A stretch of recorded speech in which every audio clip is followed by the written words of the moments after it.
Welcome to ఆధ్యా TV. నేను మీ వెంకట్. అయితే రెండు తెలుగు రాష్ట్రాల రాజకీయాల గురించి మనం మాట్లాడుకుంటే చాలామంది నాయకులు రెండు తెలుగు రాష్ట్రాలను మరొక శ్రీలంకతో పోలుస్తున్నారు. ముఖ్యంగా ఏపీ గురించి మనం మాట్లాడుకుంటే జగన్మోహన్ రెడ్డి పరిపాలన వచ్చిన తర్వాత విపరీతమైనటువంటి పథకాలు పెట్టి కొన్ని కోట్లు అప్పుల ఊబిలో ముంచేశారు రాష్ట్రాన్ని అనేసి అక్కడ ఉండేటువంటి చాలామంది నాయకులు మాట్లాడుతున్నారు. అలాగే రాజకీయ నాయకులు ఏదైనా విమర్శించినా ఆంధ్రప్రదేశ్ మరొక శ్రీలంక అని ఎద్దేవా చేస్తున్నారు. అరే మొత్తానికి ఇక రాష్ట్రాలలో టాప్ 10 రాష్ట్రాలు అప్పుల ఊబిలో మునిగినటువంటి ఆ రాష్ట్రాల గురించి ఈరోజు మనం తెలుసుకుందాం. అయితే ముఖ్యంగా ముందుగా తమిళనాడు 6,59,000 కోట్ల వరకు అప్పు ఉంది. దాని తర్వాత ఉత్తరప్రదేశ్ గురించి మాట్లాడుకుంటే దాదాపుగా 6,08,000 కోట్ల వరకు అప్పుగా ఉంది. అలాగే పశ్చిమ బెంగాల్ 5,62,000 కోట్లు అప్పు తీసుకోవడం కూడా జరిగింది.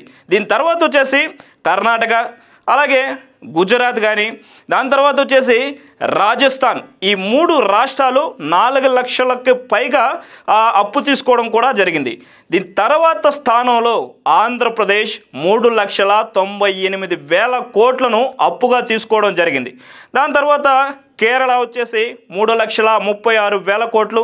ఆ తర్వాత మధ్యప్రదేశ్ వచ్చేసి 3,17,000 కోట్ల వరకు అప్పు తీసుకుంది.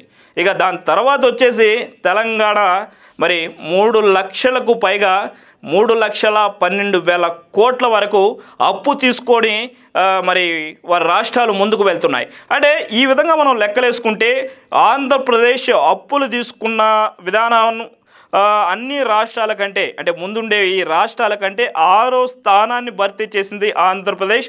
అలాగే అప్పులు తీసుకోవడంలో 9వ స్థానాన్ని భర్తీ చేసింది తెలంగాణ. ఈ విధంగా మనం మాట్లాడుకుంటే ఆంధ్రప్రదేశ్ రానున్న రోజుల్లో మళ్ళీ కానీ అప్పులు తీసుకుంటే మరి ఈ ఖచ్చితంగా నెంబర్ 3కో నెంబర్ 2కో నెంబర్ 1కి వచ్చే పరిస్థితి ఉంటుంది. అప్పుడు ఖచ్చితంగా శ్రీలంక అయ్యే పరిస్థితి ఉంటుందనేటి కొంతమంది రాజకీయ నాయకుల విశ్లేషకుల మాటలు కూడా.